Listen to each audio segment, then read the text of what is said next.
Legendary. Isa lang po akong sundalong, isang ordinaryong sundalo lang po. When we were young lieutenants in Basilan, yun po yung, kami po kasi Scout Rangers and Special Forces, kami po yung nadidistino kung nasan po yung pinakamagulong lugar sa buong Pilipinas.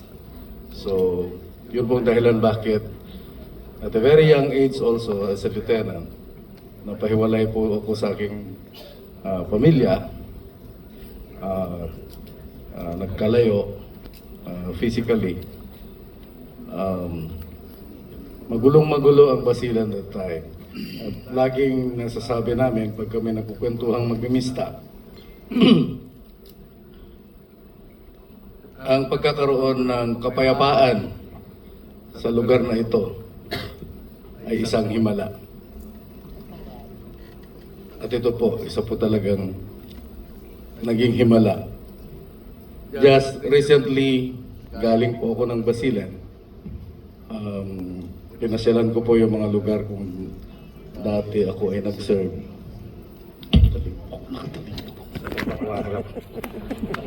Dali lang po. Medyo mahaba-habang kwento lang po.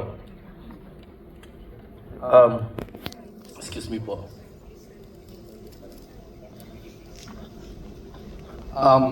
Ako po si Major General Isagani Criste ng Philippine Army. The Commander of the Ranger Regiment and concurrently the Inspector General of the Philippine Army. Yan, inuulit ko po. Nung kami mga tinyente, kasama ko si then Lieutenant Abad. The late Colonel Andrew Bacala, who just passed away a few days ago. Sayang, basta, hindi mo na napanood. Andrew and I, kami yung mga magkabady noon sa Basilan as company commanders. I was then the company commander of 11th Scout Ranger Company. So we've been through mga series of mga gera-gera in Southern Mindanao, Central Mindanao, in Abubakar, since 1995, sa Buanga del Norte, noong mga pag-graduate namin sa academy noong 1994, na punta na kami sa Mindanao.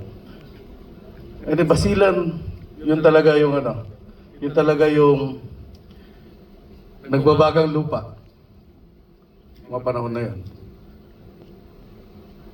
Actually, there was a series of mga kwento which was written about my exploits in Basilan, written by Mr. Gil Bugawisan. It was entitled Dugo sa Nagbabagang Lupa. At part po rin po na hagip din po ang kwento ng Puno Muhaji. Noon ang sabi namin, ang kapayapaan sa Basilan ay isang himala. Ngayon po kung nagkahanap, parang may question po na saan po nagsimula?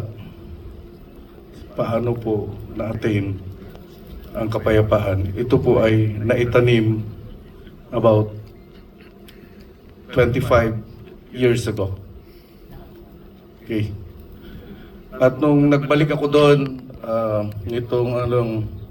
just before my birthday, actually, nung nagsimula yung pagkapang namin sa Puno Muhaji, the D-Day was my birthday. So, practically while the firefight was ongoing, my troops were saying happy birthday to the company commander.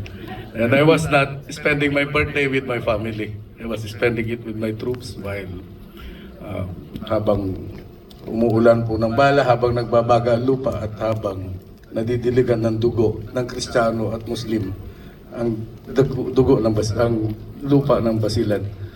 At sa aking pagbalik just this April po, nakita ko po ang himala.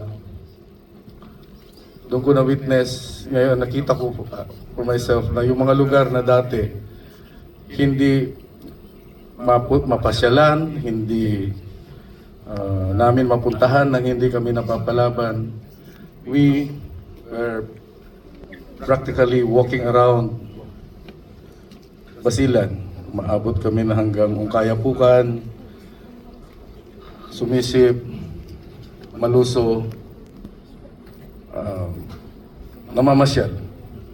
At nakikita po namin ang progress ng Isabela City, Lamitan, at halos ng buong Basilan. At last year, Mista, the last Abu Sayyaf, known Abu Sayyaf member already surrendered. And peace is already in Basilan. And dati biro kapag sinabi namin, tara, pasyal tayo sa Basilan. Pero ngayon po, tara po, pasyal po tayo sa Basilan.